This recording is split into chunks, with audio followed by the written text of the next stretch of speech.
Salut à toutes et à tous, la grande famille Cannes Inside. On se retrouve aujourd'hui pour un nouveau numéro et je vous préviens tout de suite, le thermomètre va exploser. On va parler d'un fléau, d'une gangrène absolue qui détruit le football africain de l'intérieur depuis des décennies. Rangez vos tactiques et vos belles analyses techniques. Aujourd'hui, on pousse un coup de gueule monumental contre le football sénégalais et ses vieux démons qui refusent de mourir. Le scandale honteux et répétitif de la fraude sur l'âge. Avez-vous vu les images hallucinantes du récent match opposant les U15 du Sénégal aux U15 du Maroc? Si vous ne les avez pas vus, allez vite chercher ça sur les réseaux sociaux parce que c'est à peine croyable. Ce n'était plus un match de football, c'était un combat de boxe opposant des poids lourds à des poids plumes. D'un côté, vous aviez des adolescents marocains de 14 ou 15 ans, des gamins tout à fait normaux en pleine puberté, et de l'autre, des armoires à glace sénégalaises, des Golgoth taillés comme des déménageurs, avec la carrure, la musculature et la mâchoire de pères de famille. Sur la toile, les internautes les ont ironiquement rebaptisés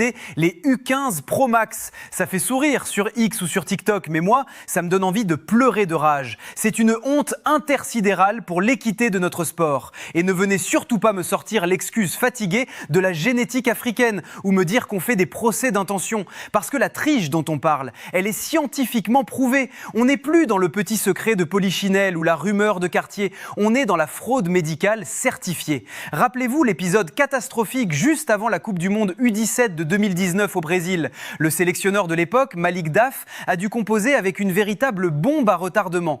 8 joueurs de l'équipe nationale sénégalaise ont été recalés net avant de prendre l'avion. Pourquoi ? Parce qu'ils ont tous dramatiquement échoué au fameux test IRM des poignets imposé par la FIFA. Et pour ceux qui ne comprennent pas comment fonctionne ce détecteur de mensonges, laissez-moi vous faire un cours de SVT rapide. Ce test IRM n'est pas un gadget. Il analyse la croissance osseuse et plus précisément la plaque de croissance située au niveau du poignet. Chez un véritable adolescent, cette plaque est encore grande ouverte parce que les os continuent de s'allonger. Mais passé un certain âge, vers 17 ou 18 ans, ces os fusionnent de manière irréversible. Et ça, contrairement aux faux papiers d'état civil ou aux actes de naissance imprimés dans la précipitation, la science ne ment jamais. C'est un marqueur physiologique implacable et intraitable. 8 joueurs ont été démasqués d'un coup par la médecine dans une seule et même équipe. Et devinez quelle a été la réaction foudroyante de la Fédération sénégalaise de football face à ce naufrage éthique. Rien. Le silence radio total. Ils ont remplacé les joueurs en catimini, ils ont étouffé le scandale sous le tapis et ils sont passés à la suite comme si de rien n'était. Et c'est exactement cette impunité qui me rend fou. Et si la fédération refuse de parler, d'autres ont décidé de briser l'omerta de manière fracassante. En février 2020, quelques mois à peine après le naufrage de la Coupe du Monde U17, un homme débarque sur un plateau de télévision et lâche une véritable bombe nucléaire en mondiovision. Cet homme, c'est l'ancien international sénégalais Guiran Ndao. Officiellement à la retraite à 35 ans, le mec s'assoit tranquillement, regarde le journaliste droit dans les yeux et avoue sans aucune pression qu'il a lui-même falsifié son âge pour pouvoir signer un contrat juteux en Europe. Mais attendez, accrochez vos ceintures parce que le pire arrive. Dans la foulée de ses aveux, il lâche une phrase qui devrait faire trembler les murs de la FIFA. Selon lui, 99% des joueurs sénégalais fraudent sur leur date de naissance. Vous avez bien entendu, 99%. L'interview est d'ailleurs toujours trouvable sur le site de CNews pour ceux qui doutent.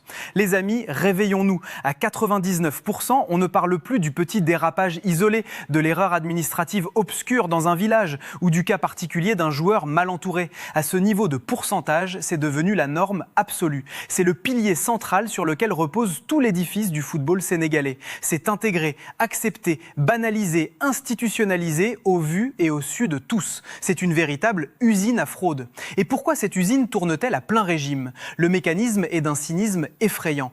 Tout ce système est vicieusement calibré pour répondre aux exigences impitoyables du marché européen. L'Europe veut de la pépite, l'Europe veut du prodige de 16 ans prêt à exploser. On va leur fabriquer des faux prodiges. Sur le papier, un joueur qui a 17 ans vaut 10 fois plus cher, ouvre immédiatement les portes des grands centres de formation et offre une marge de progression artificielle artificielle qui rassure les clubs acheteurs. Et localement, c'est le même business mafieux, en alignant des adultes de 20 ou 22 ans face à de vrais gamins de 15 ans dans les tournois de jeunes. L'avantage est déloyal. On les domine physiquement, on les broie dans les duels, on ramène des coupes en carton et on brille artificiellement dans les compétitions U17 ou U20. Tout le monde y trouve son compte à court terme, les agents s'en mettent plein les poches, les formateurs vendent leurs poulains à prix d'or et les dirigeants paradent devant les caméras avec des trophées volés. C'est un pacte avec le diable qui est en train de tuer le football africain à petit feu. Et dans cet océan de silence, d'hypocrisie et de magouille, il y a tout de même une voix qui a eu le courage de s'élever pour briser cette omerta dégoûtante. C'est celle du juriste Abdoulaye Sakho, dont les propos fracassants ont été relayés par le média Foot Afrique. Ce monsieur a mis un énorme coup de pied dans la fourmilière en affirmant une vérité que nos dirigeants refusent d'entendre. Ce fléau de la fraude sur l'âge est pire que le dopage. Et il a totalement raison. Réfléchissez-y 2 secondes. Le dopage, c'est un athlète qui triche à un instant T pour améliorer chimiquement ses performances. La fraude sur l'âge, c'est une escroquerie structurelle sur votre identité même. Un mensonge permanent qui détruit l'équité du sport à la racine, avant même le premier coup de sifflet. Abdoulaye Sakho lâche d'ailleurs cette phrase terrible, lourde de sens et qui fait froid dans le dos. Nous sommes tous complices de cette affaire. Boum, prenez ça dans les dents.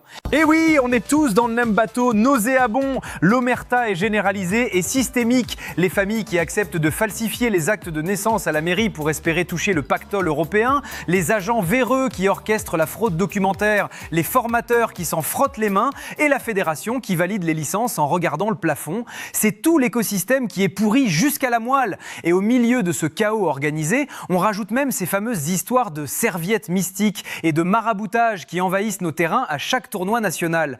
On marche sur la tête. Ce n'est plus du football, c'est un cirque de la honte. Sakho propose pourtant une solution intelligente pour nettoyer les écuries d'Augias, créer une sorte de baccalauréat sportif. L'idée est d'imposer un suivi biométrique et administratif ultra rigoureux des joueurs dès leur plus jeune âge, dès les catégories poussins, avec une traçabilité infaillible. Le but ? Qu'il soit mathématiquement impossible de voir débarquer un parfait inconnu avec une carrure de gladiateur qui prétend soudainement avoir 16 ans avec un papier froissé sorti de nulle part. C'est une excellente idée pour moraliser le système à la racine. Mais comment voulez-vous appliquer ça quand le gendarme suprême du football africain est lui-même complice ? Parlons-en de la Confédération africaine de football. Que fait la CAF pendant que ces fraudes se déroulent sous ses yeux ébahis ? Absolument rien. Elle ferme les yeux avec une lâcheté qui donne la nausée. Lors des compétitions organisées par la CAF, l'écart morphologique entre certaines équipes est tellement flagrant qu'un aveugle s'en rendrait compte. Mais la politique de l'autruche est de mise. L'important pour eux, c'est de faire de belles photos à la fin du tournoi, de poser une coupe sur la cheminée du bureau fédéral et de vendre les droits TV. Tant pis si les U15 doivent se raser la barbe à la mi-temps. C'est une honte pour notre continent et le résultat de cette politique de l'autruche, de cette hypocrisie institutionnalisée, savez-vous quel est-il ? Le vrai drame, la véritable tragédie de cette histoire, ce sont nos vrais gamins qui la subissent de plein fouet. Prenez un instant pour penser à ces véritables talents de 14 ou 15 ans, ceux qui ont réellement cet âge-là, avec leur morphologie d'adolescent. Ces gamins-là se font littéralement broyer sur le terrain, broyer physiquement dans les duels, détruits psychologiquement par des adversaires qui ont en réalité 18, 20, voire 22 ans. La formation est complètement faussée, viciée à la base. On sacrifie l'avenir de nos vraies pépites. On dégoûte nos vrais jeunes sur l'autel de la rentabilité immédiate et de la triche. Et face à ce carnage, que fait la Fédération sénégalaise de football ? Elle passe beaucoup plus de temps à pondre des communiqués lunaires pour se dédouaner qu'à protéger la véritable image de notre sport. À chaque fois qu'une sélection de jeunes du Sénégal se déplace, peu importe la catégorie, on retient notre souffle parce qu'on sait pertinemment qu'un scandale va éclater. Ce n'est même plus de la paranoïa locale, c'est écrit noir sur blanc dans les médias internationaux qui se moquent ouvertement de nous. On est devenu la risée du monde entier sur ce sujet. Mais ce qui est le plus désespérant, ce qui me rend totalement fou, c'est que ce naufrage ne date absolument pas d'hier. Faisons un petit bond dans le passé. Retour en 2013, lors de la tristement célèbre CAN U17, déjà organisée au Maroc. J'ai sous les yeux des articles de presse de l'époque et c'est à pleurer de désespoir. En 2013, la fédération sénégalaise venait d'installer en grande pompe sa fameuse commission des jeunes. Le discours officiel était magnifique, du caviar pour les journalistes. On nous promettait une tolérance zéro, une priorité absolue à la lutte contre la fraude sur l'âge. Bref, la grande chanson de la transparence et du renouveau. Mais savez-vous pourquoi cette annonce tonitruante est tombée pile à ce moment-là? Parce que la maison brûlait. En pleine compétition, c'était la crise absolue, la panique à bord. Un formateur de renom a carrément craqué et a lâché le morceau publiquement face au désastre. Sa phrase résonne encore aujourd'hui. Il est vain de vouloir inculquer des jeux d'enfants à des adultes. Il qualifiait la situation de honte absolue.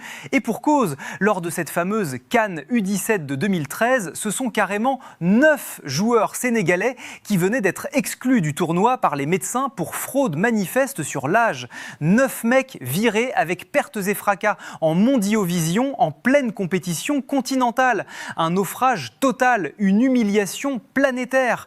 Et le pire, le constat le plus tragique dans tout ça, c'est le décalage vertigineux. On te vend une révolution éthique en 2013, on te jure la main sur le cœur que c'est fini. Et plus de 10 ans plus tard, le système n'a pas bougé d'un seul millimètre. On se tape exactement les mêmes images surréalistes de U15 Pro Max, les mêmes magouilles, les mêmes discours creux. C'est à vomir. Pour refermer ce dossier qui nous fait tous honte, il faut se rendre à l'évidence. On tourne en rond dans un cynisme absolu. Comme disait un célèbre dicton qui résume parfaitement cette triste affaire, la seule chose que la tricherie prouve, c'est le désir absolu de gagner. Et c'est bien là tout le drame du football sénégalais et africain aujourd'hui. On veut gagner, on veut briller, on veut ramener des coupes en carton et des médailles en chocolat. Peu importe le prix à payer, peu importe si on doit piétiner l'éthique, mentir sur l'état civil et sacrifier nos vrais enfants. Soyons d'un réalisme froid et glacial, les amis. Le Sénégal n'est absolument pas prêt à changer cette vieille manie. Le système est beaucoup trop juteux pour les agents, beaucoup trop confortable pour les dirigeants et beaucoup trop ancré dans les mentalités. Quand on voit l'état de notre football local aujourd'hui, entre ces scandales de U15 Pro Max à la carrure de rugbyman et ces histoires mystiques de serviettes et de gris-gris qui envahissent nos pelouses à chaque match de championnat, honnêtement, on ne sait même plus par où commencer pour nettoyer la maison. C'est toute notre mentalité sportive qu'il faut reprogrammer de zéro. Arrêtons de glorifier des victoires volées dans les catégories de jeunes. Une équipe nationale de jeunes n'est pas faite pour gagner la Coupe du Monde à tout prix. Elle est faite pour former les futurs internationaux A de demain. Tant qu'on n'aura pas compris ça, on continuera d'être la risée du monde entier dès qu'on passera un test IRM ou qu'on alignera nos adolescents face à de vrais gamins. Et vous, la grande famille CAN Inside, vous qui aimez le vrai football, qu'en pensez-vous? Il est temps de vider votre sac dans les commentaires. Que pensez-vous des images choquantes de ce match U15 entre le Sénégal et le Maroc? Croyez-vous, comme Guiran Ndao, que 99% des joueurs fraudent sur leur âge? Quelles sanctions la CAF et la FIFA devraient-elles imposer pour stopper définitivement cette mascarade? Le débat est ouvert, je lirai absolument tous vos avis. Si ce coup de gueule a résonné en vous et que vous en avez marre de cette triche institutionnalisée, brisez ce bouton j'aime pour donner de la force au message. Abonnez-vous à CAN Inside pour ne rater aucun de nos décryptages sans langue de bois et activez la cloche de notification. On se retrouve très vite pour un nouveau numéro. Prenez soin de vous, soutenez la vraie formation et que vive le football, le vrai. Ciao.